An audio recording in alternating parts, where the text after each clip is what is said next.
নমস্কার। জয় অঞ্জলি পুত্র মহাবলী বজরংবলী হনুমানজির জয়।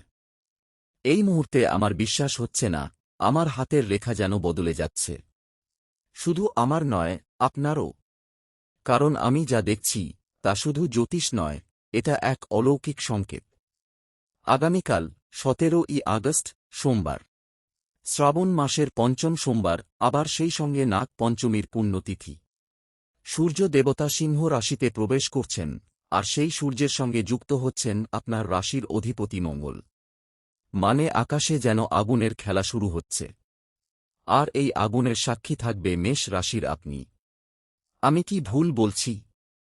আপনি তো জানেন, মেষ রাশির জাতক জাতিকা সবসময় এগিয়ে থাকতে ভালোবাসেন। কিন্তু এই আগামীকাল সেই এগিয়ে যাওয়া আর শুধু এগিয়ে যাওয়া থাকবে না, সেটা হবে বিজযাত্রা। তবে সাবধান, এই যাত্রাপথ কিন্তু কাঁটা বিছানা। কারণ সূর্য আপনার পঞ্চম ঘরে বসছেন। পঞ্চম ঘর মানে সৃজনশীলতা, মানে প্রেম, মানে সন্তান, মানে সিদ্ধান্ত নেওয়ার শক্তি। কিন্তু যখন সূর্য পঞ্চম ঘরে আসে, তখন আত্মবিশ্বাস এত বেশি বেড়ে যায় যে মানুষ ভুল করতে বসে। আর সেখানেই আছে লুকানো ফাঁদ। আগামীকাল সকালে ঠিক 5টা 27 মিনিটে সূর্যোদয় হবে। সেই সময় যদি আপনি একটু জানালা খুলে সূর্যকে প্রণাম করেন, তাহলে আপনার দিন শুরু হবে অমৃতের মতো। কিন্তু যদি আপনি অলস্তায় ঘুমিয়ে থাকেন, তাহলে সেই সূর্যের আলো আপনার জন্য হয়ে উঠতে পারে ধ্বংসের ইঙ্গিত। কথা হচ্ছে, আপনি কি সেই আলোকে গ্রহণ করবেন, নাকি অন্ধকারে থাকবেন? আমি সরাসরি বলছি, আগামীকাল আপনার চাকরি বা ব্যবসার ক্ষেত্রে একটা বড় সিদ্ধান্ত নিতে হতে পারে। হয়তো বস বা ম্যানেজার আপনার সঙ্গে কথা বলবেন, হয়তো কোনো ক্লায়েন্ট বড় অফার নিয়ে আসবে। কিন্তু টেনশন নেবেন না। কারণ আপনার পঞ্চম ঘরে সূর্য, আর দ্বাদশ ঘরে রয়েছে মঙ্গল। মানে আপনি বাইরে থেকে যতই আপাতদৃষ্টিতে সাধারণ দেখা দেন না কেন, আপনার ভিতরের আগুন কিন্তু জ্বলছে। সেই আগুন দিয়েই আপনি পাহাড় সমান বাধা ভেঙে ফেলতে পারবেন। তবে হ্যাঁ, যদি কারো সঙ্গে ঝগড়া হয়, তাহলে সেটা এড়িয়ে চলবেন। কারণ সেই ঝগড়া আপনার বড় ক্ষতি করতে পারে। এবার আসি আপনার সম্পর্কের দিকে। আগামীকাল আপনার জীবনে পুরনো কোনো সম্পর্ক ফিরে আসতে পারে। ফোনে কল আসতে পারে এমন কাউকে থেকে, যাকে আপনি ভেবেছিলেন চিরদিনের জন্য হারিয়েছেন। কিন্তু সেই কল কি সত্যি সুখ বয়ে আনবে, নাকি আরও জটিলতা তৈরি করবে? পঞ্জিকা বলছে এটি একটি অমৃতযোগ। কিন্তু অমৃত তো বিষের সঙ্গে মিশে থাকতে পারে। তাই আমি বলছি, যে খবরই আসুক না কেন, সেটাকে একটু দূর থেকে পর্যবেক্ষণ করুন। কারণ আপনার জ্ঞানী বুধ গ্রহ আছে, তিনি কিন্তু আপনাকে সঠিক পথ দেখাবেন। কিন্তু বুধ আজ একটু দুর্বল অবস্থানে। মানে আপনি হয়তো কথায় কথায় ভুল বুঝে যেতে পারেন। তাই সাবধান। প্রেমে না, সম্পর্কের ভাষায় সাবধানতা অবলম্বন করাই উত্তম। এখন আমি আপনার কাছে একটি বিনীত অনুরোধ রাখছি। এই সময়টা অত্যন্ত স্পর্শকাতর, যেখানে প্রতিটি সিদ্ধান্ত আপনার ভবিষ্যৎ নির্ধারণ করবে। আর এই সিদ্ধান্ত নেওয়ার আগে যদি আপনি একবার ভগবান শিবের নাম নেন, তাহলে সিদ্ধান্ত নেওয়া অনেক সহজ হবে। শ্রাবণের পঞ্চম সোমবারে শিবের নাম নেওয়ার বিশেষ মাহাত্ম্য রয়েছে। তাই এই মুহূর্তে যদি আপনি শিবের প্রতি একটুও ভক্তি অনুভব করেন, তাহলে থামবেন না। লাইক দিয়ে আপনার সম্মতি জানান, কমেন্টে ওম নমঃ শিবায় লিখে আপনার ভক্তি প্রকাশ করুন, এবং চ্যানেলটি সাবস্ক্রাইব করে সংযুক্ত থাকুন। কারণ সময় কিন্তু আর ফিরবে না, আর আপনার সিদ্ধান্ত এখন অত্যন্ত গুরুত্বপূর্ণ। আমার কথা কিন্তু এখানেই শেষ নয়। আমি তো বলেছিলাম নাগ পঞ্চমী। সাপ দেবতা মানে গোপন শক্তি, মানে অপ্রত্যাশিত বাধা। আগামীকাল আপনার জীবনে এমন এক অপ্রত্যাশিত বাধা আসতে পারে, যা দেখে আপনি স্তম্ভিত হয়ে যাবেন। হয়তো কোনো প্রকল্প হঠাৎ করে থেমে যাবে, হয়তো কোনো আর্থিক লেনদেনে জটিলতা তৈরি হবে, কিংবা কেউ আপনার বিরুদ্ধে গোপন ষড়যন্ত্র করছে। কিন্তু আমি বলছি, ভয় পাবেন না। কারণ নাগ পঞ্চমীর দিনে সাপ দেবতা নিজেই আপনার রক্ষাকর্তা হবেন। তবে তার জন্য দরকার সঠিক প্রার্থনা ও সঠিক কর্ম। আপনি কি জানেন, আগামীকাল রাত 8টা 15 মিনিটে রাহুকাল শুরু হবে। সেই সময় কোনো গুরুত্বপূর্ণ কাজ শুরু করবেন না। কারণ রাহু আপনাকে বিভ্রান্ত করবে। আর হ্যাঁ, আগামীকাল আপনার স্বাস্থ্যের দিকে বিশেষ নজর দিতে হবে। মাথা যন্ত্রণা বা পেটের সমস্যা দেখা দিতে পারে। তাই সকালে হালকা খাবার খাবেন এবং পর্যাপ্ত পানি পান করবেন। কারণ আপনার শরীরের যে আগুন আছে তা যদি বেড়ে যায় তাহলে শারীরিক অসুস্থতা আপনাকে পেছনে ফেলে দেবে। এখন কথা হচ্ছে এই বাধাগুলোকে কিভাবে এড়ানো যায়। তার জন্য দরকার আত্মবিশ্বাস এবং সঠিক দিক নির্দেশনা। আমি আপনার কাছে মা মনসা দেবীর প্রার্থনা করার পরামর্শ দিচ্ছি। সাপ দেবী মা মনসা আপনাকে সব ধরনের বিষাক্ত প্রভাব থেকে বাঁচাতে পারেন। আর সেই সাথে গণেশজিকে স্মরণ করুন, কারণ তিনি বিঘ্ননাশক। এই দুই দেবতার কৃপা আপনার ওপর হলে শত্রুরা কিছুই করতে পারবে না। তাই এই মুহূর্তে লাইক দিন, কমেন্টে জয় মা মনসা লিখুন এবং চ্যানেলটি সাবস্ক্রাইব করে আমার সংস্পর্শে থাকুন। দেখবেন, শুধু ভয় নয়, আপনার ভিতরে এক নতুন সাহসও জন্ম নিচ্ছে, যা আপনাকে বিজয়ী করবে।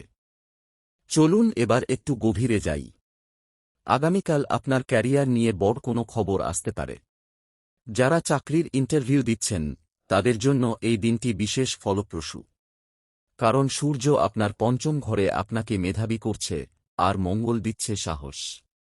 কিন্তু এই সুযোগ পেতে হলে আপনাকে প্রথমে একটা কাজ করতে হবে। আপনার রেজিউমে বা প্রোফাইলে কোনো ভুল থাকলে তা আগামীকাল সকালেই ঠিক করে ফেলুন। কারণ দুপুর 12টার পরে সূর্যের প্রভাবে আপনার যে কোনো ভুল প্রকাশ পেতে পারে। তাই সাবধান, আগে নিজেকে গুছিয়ে নিন। যারা ব্যবসায়ী তাদের জন্য এই সময়টা লাভের। কিন্তু সেই লাভের সঙ্গে যুক্ত থাকতে পারে কোনো পুরনো দেনা। মানে কেউ আপনার পাওনা টাকা ফেরত দিতে পারে, আবার আপনার কোনো পুরনো বিল পরিশোধ করতে হতে পারে। অর্থের লেনদেন খুব ভালো হবে, তবে সেটা আত্মীয় স্বজনের সঙ্গে হলে খানিকটা আবেগের ঝামেলা তৈরি হতে পারে। তাই আবেগকে বাদ দিয়ে শুধু পয়সার দিকটা দেখে সিদ্ধান্ত নেবেন।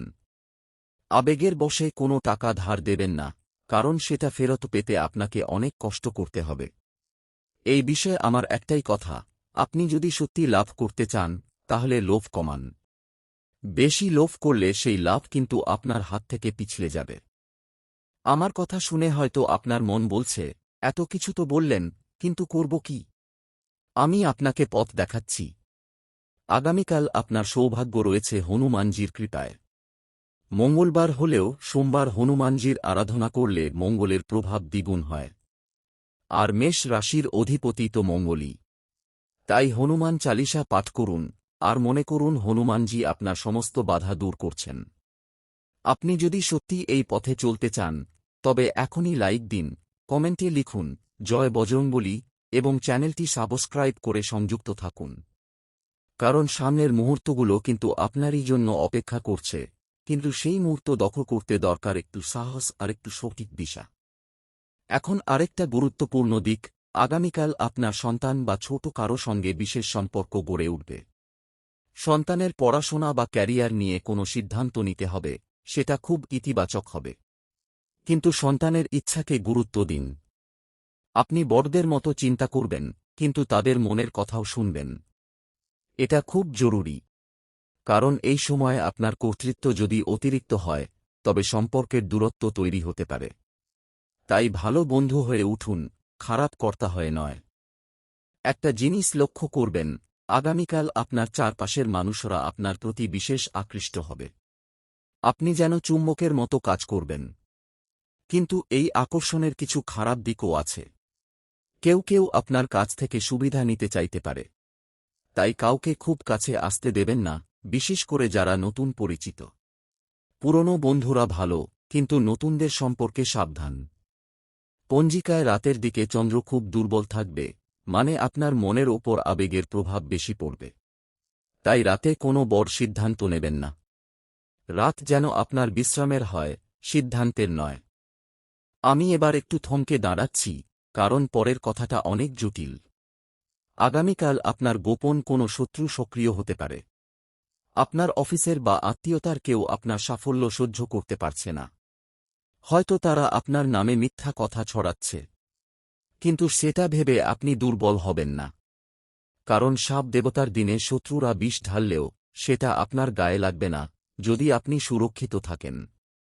সুরক্ষিত থাকার উপায় হল মা দুর্গার আরাধনা করা। মা দুর্গা আপনাকে সিংহের মতো শক্তি দেবেন। আর আপনি তো নিজেও সিংহের মতো সাহসী। মা দুর্গার সিংহ আর আপনার রাশির মধ্যে কি কোনো সম্পর্ক আছে? অবশ্যই আছে। তাই মায়ের কাছে প্রার্থনা করুন, তিনি সব বিষ ছড়িয়ে দেবেন।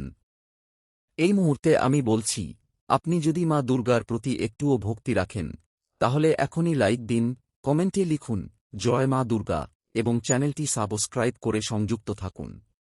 এটা শুধু আমার জন্য নয়, এটা আপনার নিজের আত্মার সুরক্ষার জন্য। কারণ মা দুর্গা ছাড়া শত্রুদের মোকাবিলা করা অসম্ভব নয়, তবে কঠিন। মায়ের কৃপায় সেটা সহজ হয়ে যাবে। এখন সময় এসেছে আপনার ভাগ্যের বড় একটি খবর জানানোর। আগামীকাল বিকেলে ঠিক 4টা থেকে 5টার মধ্যে আপনার জীবনে এমন একটি খবর আসবে যা আপনার মনোভাব পুরোপুরি বদলে দেবে। সেটা হয়তো কোনো চাকরির অফার, কিংবা প্রেমের প্রস্তাব, কিংবা কোনো জমিজমা বা সম্পত্তির খবর। সেটা শুনে আপনার চোখ কপালে উঠতে পারে। কিন্তু এই খবর পাওয়ার পর আপনাকে খুব শান্ত থাকতে হবে। কারণ এটা এত ভালো খবর যে আপনি যদি উত্তেজিত হয়ে যান, তাহলে সঠিক সিদ্ধান্ত নিতে পারবেন না। তাই শান্ত থাকুন, ধ্যান করুন, আর ভগবান বিষ্ণুর নাম স্মরণ করুন। শ্রীকৃষ্ণ যেমন অর্জুনকে গীতার জ্ঞান দিয়েছিলেন, তেমনি এই খবর আপনাকে দেবে জীবনের নতুন দিশা। আমি জানি আপনার মন প্রশ্ন করছে, আমি কি ওই খবরের যোগ্য? হ্যাঁ, আপনি যোগ্য। কারণ সূর্য দেবতা নিজে আপনার পক্ষে দাঁড়িয়ে আছেন। তিনি আপনাকে দিচ্ছেন আত্মবিশ্বাস, আর চন্দ্র দেবতা দিচ্ছেন মানসিক স্থিতি। এই দিনে আপনার জন্য বিশেষ যোগ করছে বৃহস্পতি। যারা আইনি ঝামেলা বা কোর্ট কাচারিতে আছেন, তাদের জন্য আগামীকাল খুব ভালো। হয়তো রায় আপনার পক্ষে আসতে পারে, কিন্তু সেই রায় পাওয়ার আগে একটু ধৈর্য ধরুন। কারণ আইনি বিষয়ে দ্রুত সিদ্ধান্ত নিলে বিপত্তি হতে পারে। এখন বলি আপনার পরিবারের কথা। আগামীকাল পরিবারের কোনো বড় সদস্য হয়তো আপনার ওপর নির্ভর করছেন। আপনাকে একটি বড় দায়িত্ব নিতে হবে। সেটা নিতে দ্বিধা করবেন না। কারণ আপনার রাশি যোদ্ধার, আর যোদ্ধা দায়িত্ব এড়িয়ে চলে না। কিন্তু দায়িত্ব নিলে আপনার রুটিনে কিছু পরিবর্তন আসবে। তাই সময় ব্যবস্থাপনা খুব জরুরি। সকালে ঘুম থেকে উঠে প্রথম 10 মিনিট মেডিটেশন করলে বাকি দিনটা খুব সুন্দরভাবে কাটাতে পারবেন। আমি আগেই বলেছি, আগামীকাল রাহুকাল আছে।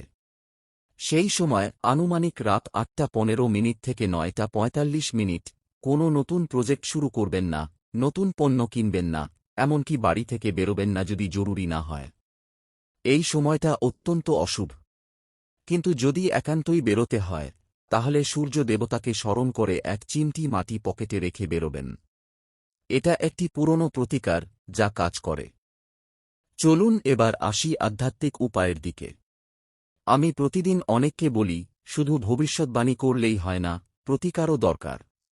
তাই আগামীকাল আপনার জন্য বিশেষ করণীয় হল, একটি লাল ফুল নিয়ে শিবের উদ্দেশ্যে নিবেদন করুন। সেই ফুলটি বাড়ির মূল ফটকে রেখে দিন। বিশ্বাস করুন, এটি আপনার বাড়িতে আসা সমস্ত নেতিবাচক শক্তিকে দূরে রাখবে। আর সন্ধ্যার সময় একটু গাওয়া ঘি বা তেলের প্রদীপ জ্বালিয়ে ঘরের দক্ষিণ পশ্চিম কোণে রাখুন। এটি আপনার শত্রুদের পরিকল্পনা ব্যর্থ করবে। এই কাজগুলো করলে দেখবেন আপনার অশনি সংকেত দূর হবে। কিন্তু এই কাজগুলো করার জন্য দরকার একাগ্রতা।